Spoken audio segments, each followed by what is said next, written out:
তাকে খুব ভাল দিন যিহেতু আমাৰ সমাজৰ ল'ৰা গুডু চৌহান ৱেষ্ট কাৰ্বি আংলৰ ল'ৰা তেখেতে খুব ভাল নম্বৰে অল ইণ্ডিয়া ৰেংকিঙত 17,000 সামথিং ৰেংকত তেওঁ আহিছে আৰু এইটো শুনি পেলাই আমাক খুব ভাল লাগিছে। তে আমি সংগঠনৰ পৰাও থাকিব পৰা নাই, আমি আহিলোঁ সংগঠনৰ সদস্য লৈ পেলাই যিহেতু তেওঁ ভাল প্ৰদৰ্শন কৰিছে নীটত আৰু একেবাৰে গৰীব ল'ৰা। তে আমি অহাটো উদ্দেশ্য এইটোৱে হ'ল যে আমি তেওঁৰ পৰিয়ালক আৰু তেখেতক এটা গামোচা আৰু এটা এপ্ৰিচিয়েশ্যন লেটাৰ দি সম্বৰ্ধনা আমি জনালোঁ আৰু সেইটো কাৰণে দিলোঁ যে তেখেতক চাই সেইটো অঞ্চলৰ এৰিয়া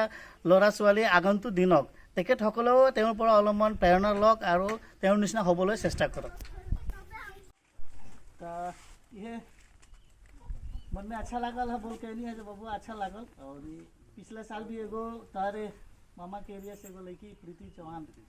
उनको के बोला के खेरनी एगो प्रोग्राम के रहनी जा भोजपुरी फ्रेशर्स मीट में उनका के बोला कि भी सम्मानित के रहनी जा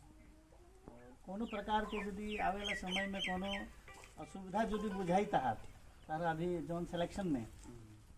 हमने के नंबर दे के जाए जी तो बेहिचक हमने के फ़ोन करिए ना जहाँ जैसे बुझाई कि थोड़ा सा मदद लागत है कोनो टाइप के ठीक बा। यदि आर्थिकों का यदि थोड़ा सा में कहीं बोला ना एडमिशन में कहीं कुछ प्रॉब्लम हो संगठन से थोड़ा सा जौन सफल जी हमने के कोशिश करिए सर जी। लेकिन जौन प्रॉब्लम संग से आए बनी सन ठीक बा। आई बहुत खुशी के बात बा कि अपने समाज के एगो लड़का इतना अच्छा स्थान पर गई बनाते ई सुन के हमने के मन में बहुत खुशी भई और ऐसे हमने के संगठन कलश की जाके वहाँ के घरे एगो कम से कम भोजपुरी गमछा से एगो स्वागत कर लिया और ऐसे का हुई कि समाज में आवे वाला लड़का इनका से कम एगो सीख लो सब। तो ठीक हम चाहब कि हमारे अभिषेक चौहान के संगठन के सदस्य एगो भोजपुरी गमछा से उनका के एगो सम्मानित करस। और बाद हमने के मनोज चौहान ये वजह से बने संगठन के हम चाह वहाँ के माई के एगो असलिया गमछा से सम्मानित करी। एक बाद हमने के बीच में बानी चंदन चौहान एगो हमने के प्रशंसा पत्र आपकी सब केहू मिलकर आप भी आगे जाइए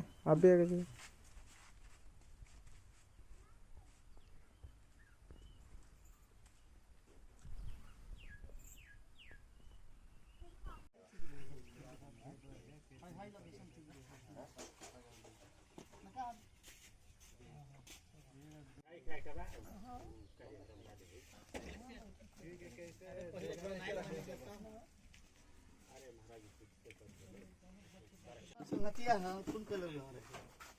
असमिया में बोले तो हिंदी में इसमें ना लाया कौन को ना समझे खराब होना तो जाने को पड़ेगी हाँ इंग्लिश अब आ जाए कौन स्कूल से हो तू स्कूल कौन बना था विद्या मंदिर जाएंगे और तू वही जगह के पढ़ ला मामा के रतन ना अच्छा